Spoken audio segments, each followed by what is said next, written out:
बुद्ध कहते हैं, हे मनुष्य तेरे दुख का कारण तेरा मन है।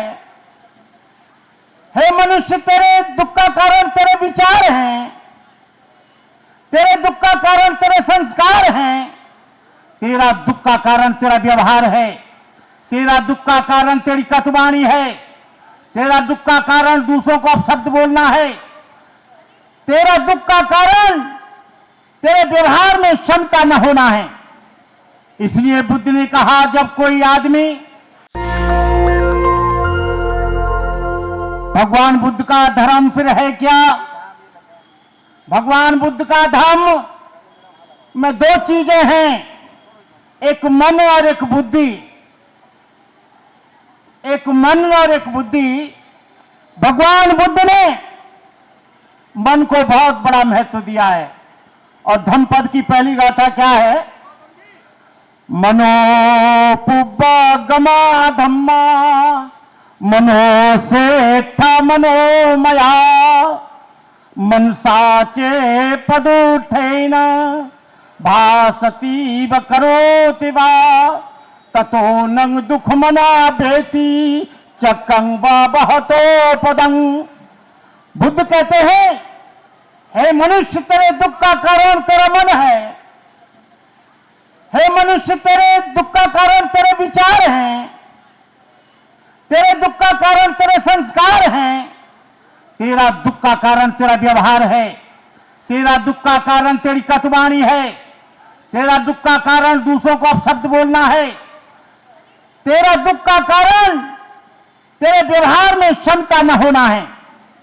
इसलिए बुद्ध ने कहा, जब कोई आदमी बुरे मन से कोई कार्य करता है तो दुख उसके पीछे पीछे ऐसे हो लेता है जैसे गाड़ी के पहिए बैलों के पीछे पीछे।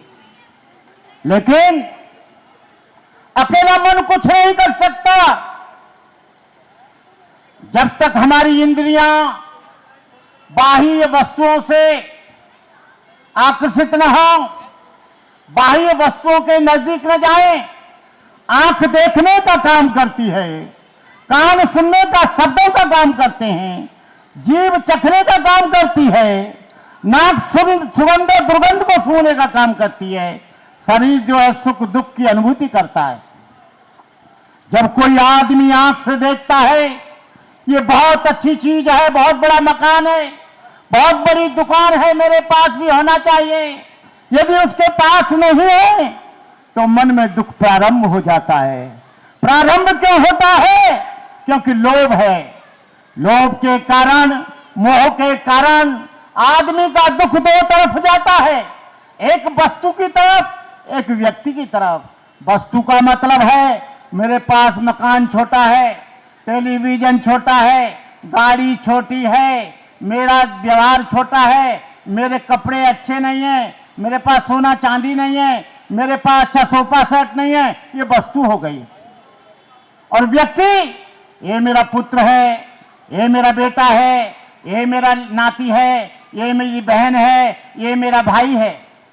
इसलिए बुद्ध ने कहा, पुत्ता मत्ती धनमत्ती, पुत्ता मत्ती धनमत्ती इति बाल विहंजति अत्ताहि अत्तनो नत्ति कुतो पुतो कुतो धनं।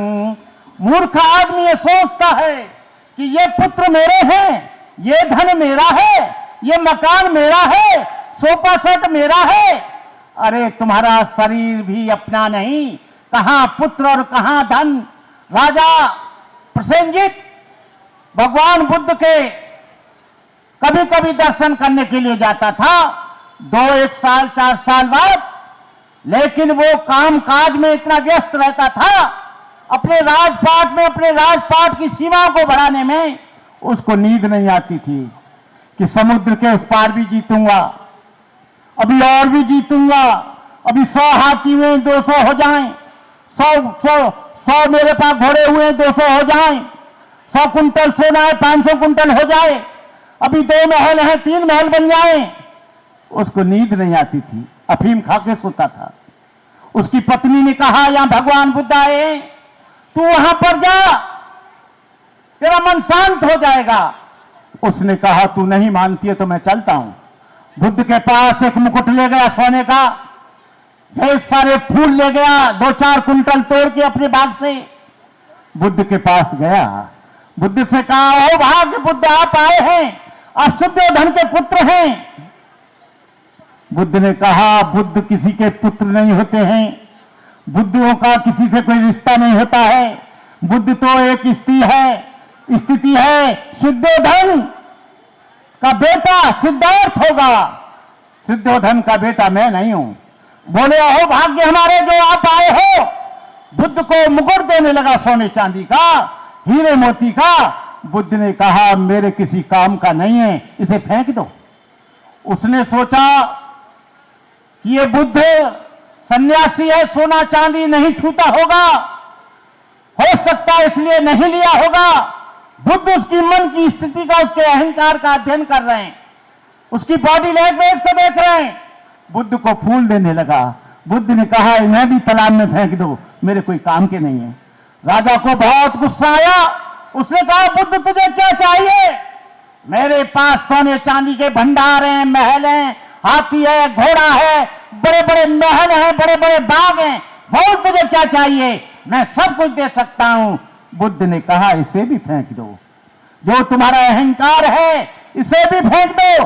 तब बुद्ध ने कहा, सुनो, बार जो बथले खितो ओक मोकत उब्बते परफंदंति दंग चित्तंग मारधेहं पहातबे। हे प्रसन्नजित, ये मन बहुत दूर दूर चला जाता है और ये मन वैसे ही तड़पता है जैसे बाण बनाने वाला बाण को सीधा करता है, और जैसे मछली बार बार निकालने के बाद बार बार जल में जाने के लिए तड़पती है, वैसे ये हमारा मन भोग विलासों के लिए तड़पता है। भोग विलासों के लिए अपने मन को हमेशा तड़पा रहता है, और मन के कारण ही आदमी को दुख होता है। बुद्ध ने कहा, तुम्हारी उम्र कितनी हो गई? उसने कहा, मेरी उम्र 80 वर्ष हो गई। बोले, क्या धन दौलत से तुम बचपन को ला सकते हो? धन दौलत से जवानी को ला सकते हो? धन दौलत से बुढ़ापे को रोक सकते हो? धन दौलत से मृत्यु को रोक सकते हो?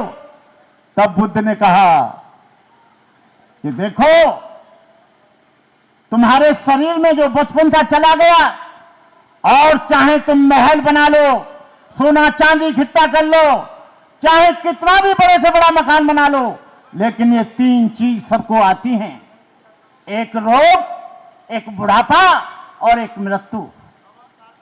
ये सबको आना है। इसलिए बुद्ध कहते हैं, अच्छा कर्म करो, अच्छे रास्ते पर चलो।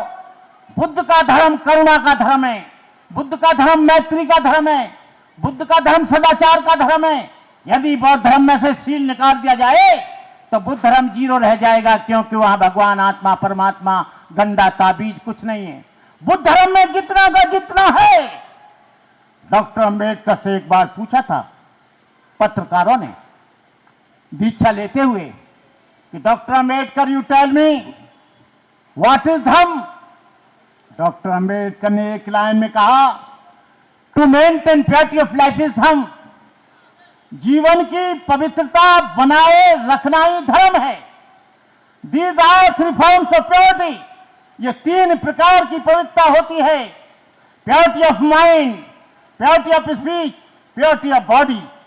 मन और कर्म और वचन की शुद्धता जिसमें होती है, वो व्यक्ति धार्मिक होता है, जिसकी वाणी पर नियंत्रण होता है, जिसकी वाणी में संयम होता है, जिसकी वाणी में सदाचार होता है, जिसकी वाणी में करुणा होती है।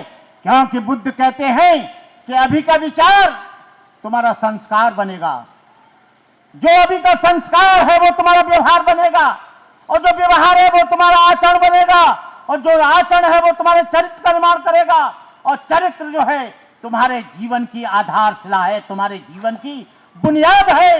यदि मनुष्य के जीवन में चरित्र नहीं है, करेक्टर नहीं है, मॉरल नहीं है, काइंडनेस नहीं है, ब्रदरहुड नहीं है, फ्रेटर्निटी नहीं है, बंधुता नहीं है, समता नहीं है, करुणा नहीं है, भाईचारा नहीं है, और एक दूसरे के प्रति हमारे मन में दूसरों के प्रति स्नेह नहीं है, तो हम कभी धार्मिक नहीं हो सकते। लेकिन आज तो क्या हो रहा है, जितना बड़ा मकान आदमी उसकी तरफ जाएगा। झोपड़ी में रह रहा है, बहुत ईमानदार आदमी है, उसमें कार नहीं है, साइकिल पे चल रहा है, चोरी नहीं करता है, हत्या नहीं करता है, डकैती नहीं डालता है, झूठा नहीं बोलता है, लेकिन झोपड़ी वाले को छोड़कर वो महल वाले के यहां जाएगा, चाहे बौद्ध भिक्षु क्यों ना हो, बनते कहुना करी क्यों ना हो। मैं अपनी भी बता देता हूं, ये लोग जब तक इस बात को अच्छे और बुरे का फर्क नहीं जानेंगे, मैं देखता हूं कि उन महल वालों को और पैसे वालों को ज्यादा महत्व दिया जाता है। गरीब आदमी को जो ईमानदार है, और मैं इस बात को मानता हूं, सबसे ज्यादा ईमानदार आदमी, सबसे ज्यादा मेहनती आदमी, सबसे ज्यादा कर्मठ आदमी, सबसे ज्यादा सदाचारी आदमी वो झोपड़ी में रहने वाला, छोटे मकान में रहने वाला, 25 गज के मकान में रहने वाला, वो सबसे ज्यादा ईमानदार होता है। मैं कहना चाहता हूं बहनों और भाइयों, इस चीवरदान के उपलक्ष्य में, क्योंकि टाइम बहुत हो रहा है और लोग भी बोलेंगे, हम लोग ये जो कुछ भी अंड मंड बोल जाते हैं, हम लोग अपने पुराने संस्कार भूल जाते हैं, क्योंकि हम ऐसी व्यवस्था में से, गड़ी सली में से आए हैं जहां पर कोई संस्कार नहीं थे, कहीं विचार नहीं थे। किसी को हम उल्लू कह जाते हैं, किसी को हरामी कह जाते हैं, किसी को बदमाश कह जाते हैं, किसी को गुंडा कह जाते हैं, किसी को कुछ कह जाते हैं। वो तुम्हारी गलती नहीं है, हमारी गलती नहीं है, लेकिन आप लोग ध्यान पूर्वक उन बातों को सुनो। जो बात मैंने कही है, यदि वो तुम्हारी समझ में आ जाए तो उसे मान लेना, जो न समझ में आए वो मुझे वापस कर देना। अच्छा अच्छा तुम्हारा है, बुरा बुरा बनते करुणाकर का है। जय भीम, जय भारत, नमो बुद्धाय। नेशनल दस्तक की आपसे गुजारिश है कि अगर इसको बचाना चाहते हैं तो नेशनल दस्तक को सब्सक्राइब करने के लिए रेड कलर के सब्सक्राइब बटन को दबाएं, फिर बेल आइकन की घंटी दबाएं। नेशनल दस्तक को बचाने के लिए बहुत जरूरी है कि हर खबर को शेयर करें, लाइक करें, कमेंट जरूर करें।